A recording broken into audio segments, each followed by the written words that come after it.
trying to control this half guard position, is controlling that underhook in space.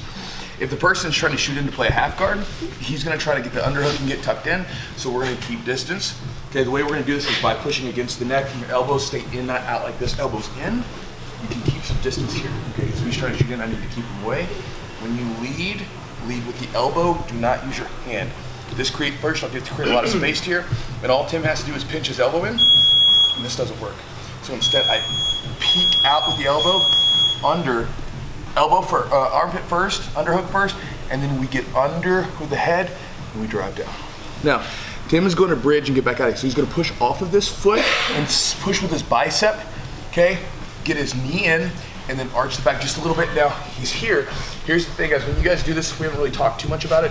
Make sure that once you make this distance, immediately crunch your whole body back in, and then go. Don't lead with the hand. Like if Tim tries to go for the underhook here, just push away. But if he leads with his body here, boom, there it is, okay?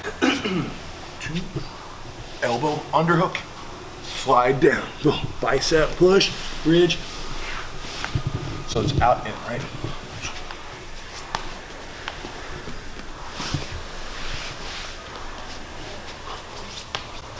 And make sure that when you guys do he's pushing off this foot, right? But make sure you keep this leg hooked, okay? And then right for the underhook, back and forth. It's like a drill for top and bottom. Questions? All right, 1, 2, 3. We're gonna get to the quarter mount, and we're gonna look at another option to kill the underhook. Because this is, you know, if you guys playing half guard, you're gonna run into this. And especially we're talking about getting tighter with the quarter mount position. It's gonna happen. So the drill is gonna be, he's got an underhook here. What I'm gonna do is I'm gonna turn my body going back. It's gonna be like a reverse position, reverse case, kind of reverse half guard. I'm gonna go elbow, over top the elbow. I'm gonna push into him just a little bit to kind of fuck, because he's gonna be trying to turn up into me. So I've gotta push back a little into him, and then I'm gonna switch my hips. Now, if you notice I'm all crunched up in your weight, guys, is gonna be situated right here in the middle. So not on the chest, not on the belly, right here in the sweet spot where that sternum is, solar plexus.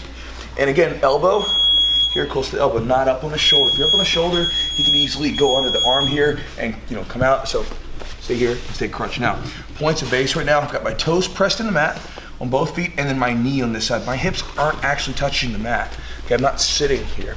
I'm leaning into them and crunching, so there should be a good amount of pressure in the partner. This is typically where I set all my straight arm locks up. From here, we're gonna go to quarter mount. So what I'm gonna do is with my hand, I'm gonna push this knee down and drive it. As I drive up, I will turn, drive the knee out here. Now, more than likely, what's gonna happen is he's gonna immediately start pressing to this leg here to push the leg back in, right? So when we come up, we're here, pushing down. I want the bottom partner to put their hand on the knee. As they do this, we immediately go under the arm first, keeping your hand posted. Don't get into a habit of tucking in tight. Anytime you guys do this, if you go in really tight on the arm like this or try to stay tight, you're open to a bridge and a roll, right? So keep your arm posted, but make sure that when you come under, we go under, and the hand kind of goes towards the body, towards the head, so you kind of have this angle. Go under the head here and get to this head and arm position. The position I'd like you guys to try to get to is when you get your arm tight, grab the side of his arm, going under, so you've got his arm and his head locked up with one, and then the second hand, basically make contact with your bicep against his arm, and then plant your hand up here over top of his head, and his face is facing the same direction as the leg is stuck in there.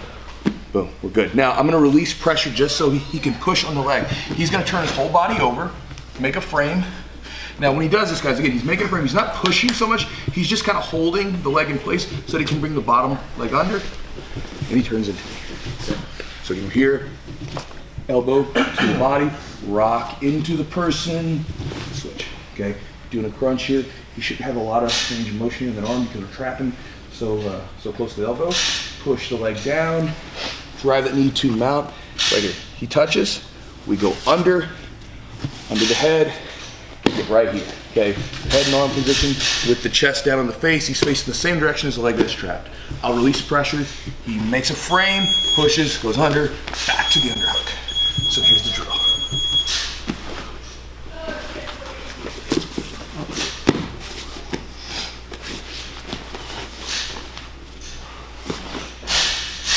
Don't let the hips touch, push.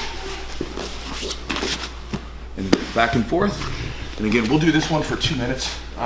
You guys can pick one side or double sides either way, but we'll do it for 2 solid minutes and then switch top to bottom. Questions? All right, 1, 2, 3.